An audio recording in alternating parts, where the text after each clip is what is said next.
আসসালামু আলাইকুম রহমতুল্লাহ। ইন্নাল হামদুলিল্লাহ নাহমাদুহু ওয়া নুসাল্লি আলা রাসূলিহিল কারীম আম্মা বাদু ফাউযু বিল্লাহি মিনাশ শাইতানির রাজীম। ইন্নাদ-দীনা ইনদাল্লাহিল ইসলাম। প্রশংসা মহান রবের, যিনি আমাকে এখানে কথা বলার তৌফিক দান করছেন। আল্লাহ পাক আপনাদের উপর শান্তি বর্ষণ করুক। আপনারা যে যেখান থেকে আমার কথাগুলো শুনছেন, আমার কথা খুব স্বল্প এবং সংক্ষিপ্ত। আল্লাহ তাআলা বলতেছেন যে ইন্নাদ-দীনা ইনদাল্লাহিল ইসলাম, আমার কাছে ইসলাম একমাত্র পছন্দনীয় দিন। এখন ইসলাম একমাত্র পছন্দনীয় দিন।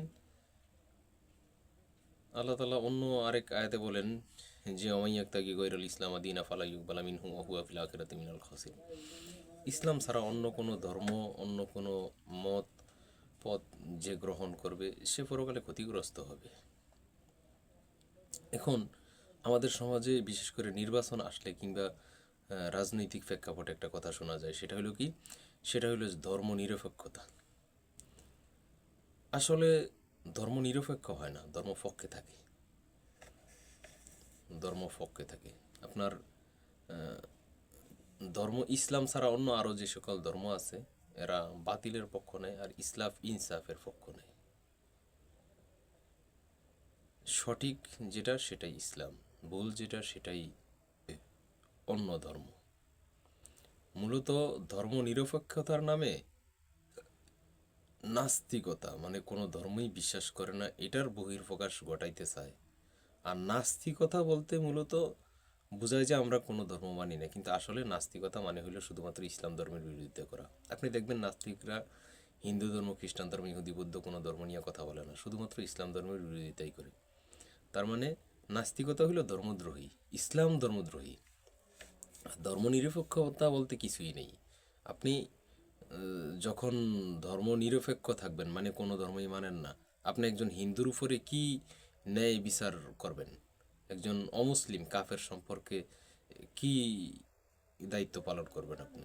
কিন্তু যখন ইসলাম পালন করবেন, ইসলাম পালন করলে দেখবেন যে ইসলামে আছে আল্লাহ রাসূল সাল্লাল্লাহু আলাইহি ওয়াসাল্লাম, আল্লাহ কোরআনে কাফের মুশরিকদের বিধান স্পষ্ট করছেন যে তারা তাদের মতো থাকবে, আপনি আপনার মতো থাকবেন। লাকুম দীনুকুম ওয়ালিয়া দিন। তাদের ধর্ম তাদের, আপনার ধর্ম আপনার। তার ধর্ম পালনে পূর্ণ স্বাধীনতা তার থাকবে, আপনার ধর্ম পালনে পূর্ণ স্বাধীনতা আপনার থাকবে। আর যেটা হইল, ইসলামের মধ্যে সমস্ত ধর্মের মানুষের অধিকার নিশ্চিত করা আছে। আল্লাহ রাসূল সাল্লাল্লাহু আলাইহি ওয়াসাল্লাম বলছেন যে কাফের মুসলিম একই সমাজে বসবাস করবে, একই বাজারে বাজার করবে, ব্যবসা বাণিজ্য করবে, এটা সমস্যা নেই। কিন্তু আর এরা মূলত ওই যে সেকুলার ধর্মনিরপেক্ষতা বোঝায় যে আমরা সব ধর্মের ভালোটা মানি, এই খারাপটা বর্জন করি, এরকম বোঝায়। আসলে হইলো মুসলিম ধর্মের ভালোটারে বর্জন করে, খারাপ তো নাই মুসলিম ধর্মে।